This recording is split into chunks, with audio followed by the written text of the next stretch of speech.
Hello and welcome. My name is Lisa Witt. Today we are going to be looking at how to add some sparkle to your chords. So if you've been learning how to chord or you like to play by ear, chances are you're getting a little bit bored of just the standard chord. Now what we can do is we can add some sparkle to make it sound a little bit more interesting.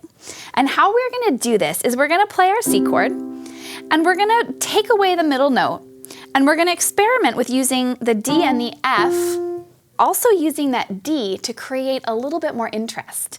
So the final result will sound like this, but that looks a lot easier than it actually is. So how I would like to teach this to you is by getting you to just kind of pulse on the shell of your C chord. You've got a C and a G. And then you're gonna play a C sus by adding the D, and then you're gonna move to just your standard C chord. And you're gonna get comfortable with this movement. Once you're comfortable with that movement, you're going to work at moving between those notes very quickly.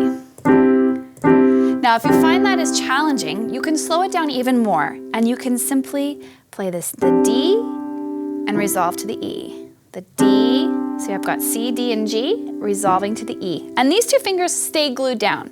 And building speed that way until you can just kind of hit that D and trill right to the E.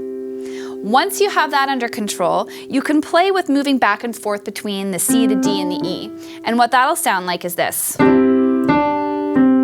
See how I held on to my G? I kind of let go of my C and walked down from E to D to C. I'll show one more time.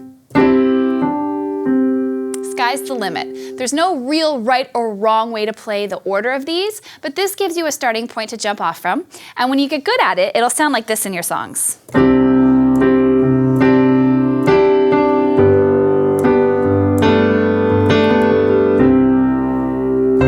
There you have it.